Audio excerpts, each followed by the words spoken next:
kita ditelepon waktu itu, katanya ada ibu akan diikut sertakan di dalam kegiatan short course ke Cina katanya. Wah, karena ibu masuk juga kan dalam 10 besar di Innobel katanya, tapi yang dibawa tidak semua yang 10 besar gitu kan.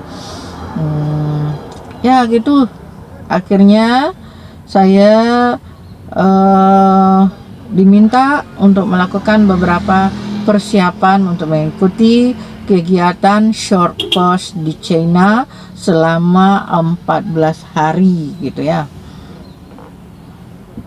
Persiapkan paspor, sebenarnya paspor masih ada waktu itu, paspor hijau yang waktu kita siapkan ke berangkat ke Malaysia. Waktu itu ada paspor hijau, ada juga paspor biru yang dari kementerian, tapi waktu itu karena terlambat paspor birunya keluar, maka dipakai paspor hijau.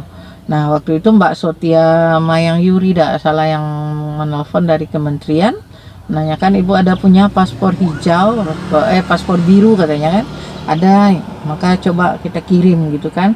Kita kirim paspor biru, itu paspor dinas yang disediakan oleh kementerian, ternyata masih berlaku. Itulah yang kita gunakan untuk persiapan short course ke China. Jadi itu kita kirim dan dilakukan proses ke berangkatan ya, itu tidak salah kita berangkatnya di bulan November, akan berangkat menuju Cina yaitu dari tanggal 7 sampai dengan tanggal 20 November 2015. Tetapi sebelum itu diadakan juga coachingnya di hotel hotel di Jakarta, hotel di daerah Dharma Wangsa, di hotel 101, iya di sana.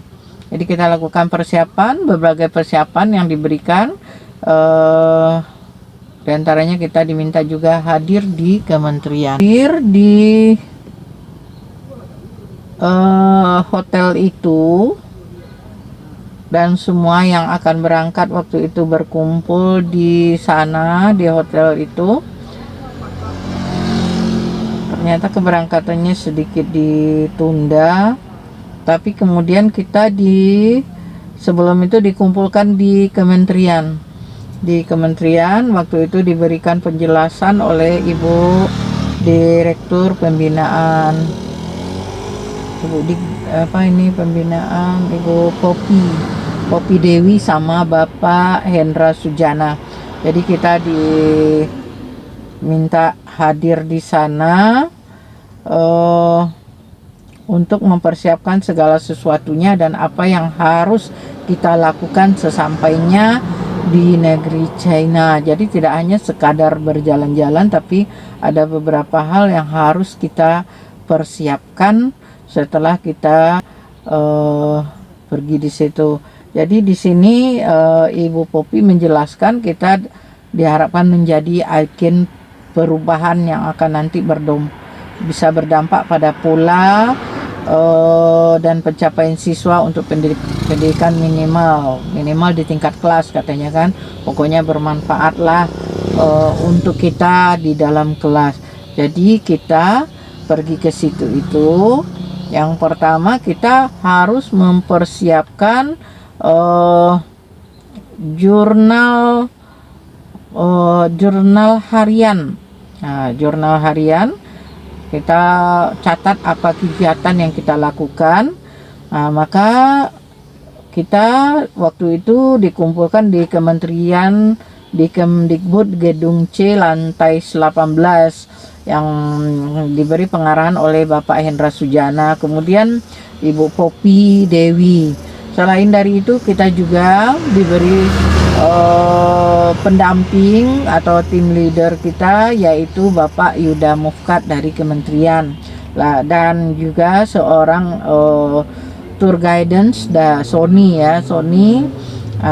Jadi pengarahan-pengarahan sebelum keberangkatan itu diberikan oleh mereka, oleh Bapak Endra Sujana, Ibu Popi, Pak Yuda Mufkat, dan Sony juga ya. Kita diskusi. Jadi dalam hal ini apa nanti indikator yang akan dicapai dalam kegiatan short course itu?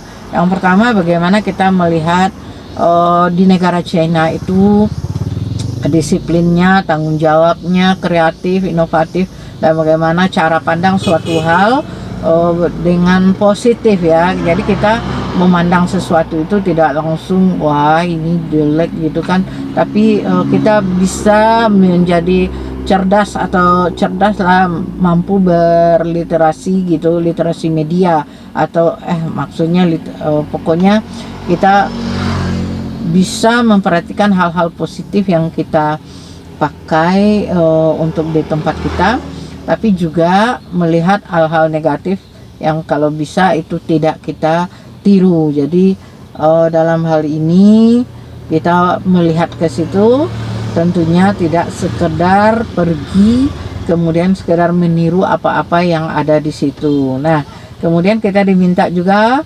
menyiapkan action plan atau hal tindak lanjutnya nanti setelah sampai di daerah masing-masing. Lalu ada lagi penjelasan bahwa di daerah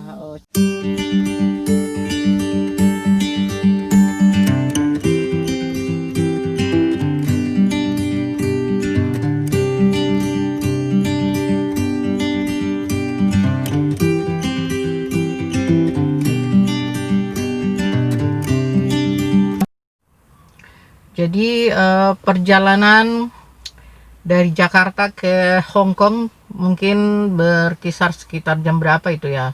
Nggak salah kita berangkatnya jam 1 malam, sampainya pagi jam 6. Nah, kemudian kita transit di Hong Kong, lalu kita istirahat sampai jam 8 di situ. Kita juga pokoknya istirahat, cas HP dan segala macam. Lalu kita berangkat lagi, tukar pesawat, naik Dragonfly menuju Beijing. Jadi dari Hong Kong menuju Beijing, tukar pesawatnya tidak lagi dengan Cathay Pacific tapi dengan Dragonfly.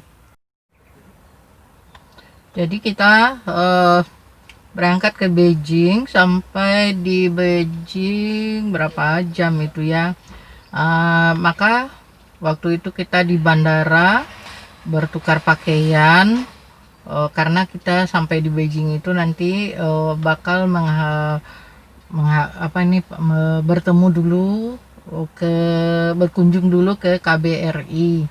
Jadi kita berkunjung ke KBRI dan disambut oleh atase pendidikan di Cina, dan kami berbincang-bincang tentang berbagai hal tentang pendidikan di Cina, kemudian kenapa negara Cina itu lebih maju pendidikan, terutama olimpiadenya. Itu ke perbincangan kita di waktu itu di KBRI, dan sempat berfoto-foto juga. Sementara di luar itu sudah terlihat banyak salju dan udara sudah cukup dingin. Kemudian kami kembali ke mobil untuk siap-siap berangkat lagi ke Huangzhou. Jadi naik pesawat lagi satu kali lagi.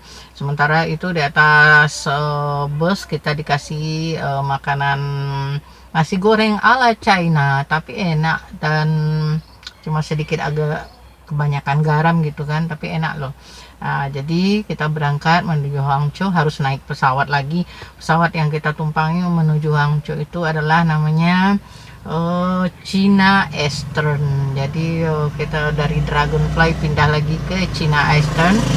Waktu itu kita menuju Huangzhou. Jadi kita pergi ke KBRI disambut oleh atase pendidikan yang bernama Bapak Priyanto Wibowo. Jadi Pak Priyanto Wibowo lah yang memaparkan bagaimana kondisi negara Cina, bagaimana mereka tata kehidupan mereka adalah orang pekerja keras, kemudian dia merencanakan menjadi negara besar, kemudian mereka mempersiapkan segala sesuatunya terutama dalam bidang pendidikan juga. mereka betul-betul merencanakan, seperti kalau Olimpiade itu betul-betul direncanakan dari awal gitu kan. Jadi kalau anak-anak yang mau ikut Olimpiade tidak hanya ketika event itu saja, tapi mereka sudah dipersiapkan jauh hari itu, makanya mereka selalu memperoleh juara di dunia, maka juara Olimpiade. Kemudian juga mereka mengembangkan pendidikan karakter, yang mana di situ mereka meningkatkan disiplin, kemudian mereka itu juga menghormati guru, dan kemudian lagi membiasakan kehidupan bahwa bangun pagi itu wajib gitu. Berarti itu hampir sama dengan falsafah kita, kalau tidak bangun pagi berarti rezekinya diambil oleh orang lain. Nah, itu salah satunya yang kita bicarakan di di pertemuan di KBRI. Itu deh, kita berangkat lagi ke Guangzhou, naik pesawat China Eastern. Sementara di luar salju sudah semakin banyak dan sangat dingin dan udah seperti badai begitu kan. Jadi waktu kita keluar dari bandara itu mau masuk ke pesawat itu, kebetulan kita tidak lewat lorong itu tapi masuk melalui bawah. Jadi itu saljunya sudah banyak banget ya. Kita naik China Eastern menuju Guangzhou, udah terasa banget bahwa kita berada di China waktu itu pada saat itu. Lalu setelah kita mendarat di Guangzhou, kita harus melanjutkan perjalanan menuju kota Jinhua. Menuju kota Jinhua kita butuh naik bus lagi sekitar 2 jam. Dari 2 jam itu kami naik bus pada malam hari, itu tepatnya pukul berapa itu ya. Pokoknya kita tahu bahwa kita sudah hadir di hotel di Jinhua itu, Hotel Zhongyi namanya. Waktu itu pada saat tengah malam gitu kan, sekitar pukul jam 12.00 lah waktu Cina. Jadi kita sampai di Hotel Zhongyi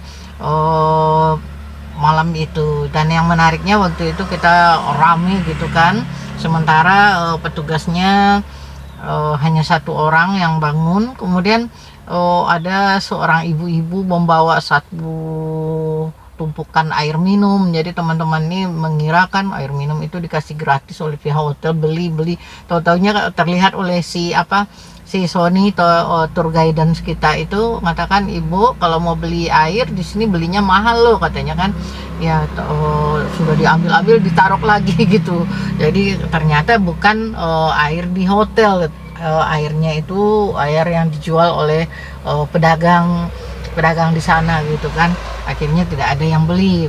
Ternyata kita udah disediakan air di kamar hotel. Kita masih check in gitu kan, ambil kamar dan menentukan teman-teman siapa yang sekamar dengan kita itu tengah malam di Hotel Zhongyi. Kemudian Sony mengatakan, meskipun kita datang tengah malam, jangan berharap bahwa kita ini mau bangun seenaknya. Pokoknya katanya kita harus hadir di lobi hotel pada jam 8.00. Jika tidak hadir di jam 8.00 maka kita bakal tidak kebagian nanti sarapan pagi, karena jam buka hotelnya itu adalah restorannya itu bukanya jam 8.00 ya. Nah itu dia. Kamar hotel ada satu hal yang bikin kami kaget. Waktu itu saya berteman dengan seorang ibu dari Bandung, Ibu Mila, sahabatku ya, Bu Mila. Beliau adalah guru berprestasi dari Bandung, Kabupaten Bandung, Jawa Barat, tak salah itu Ibu Mila. Kemudian kami tidur. Saat akan tidur itu, waktu telentang itu, saya kagetnya gini. Terlihat dari atas itu seakan ada orang, tahu-taunya ada cermin loh di atas lotengnya itu. Jadi saya sempat kaget, saya kira ada orang yang mengintip gitulah. Terus lagi pada malam-malam berikutnya juga sedikit ada orang narik-narik kursi lah pada jam tengah malam. Terus kata Bu Mila, biasalah itu apakah petugas hotel bekerja malam-malam, nggak tahu deh, tapi yang jelas saya menemukan hal yang demikian. Itu hal yang kadang-kadang jadi pertanyaan juga, dan saya nggak sampai pikiran kemana-mana. Yang jelas saya berpikiran orang hotel masih bekerja di saat tengah malam itu. Jadi itu pengalaman kita masuk kamar hotel Zhongji.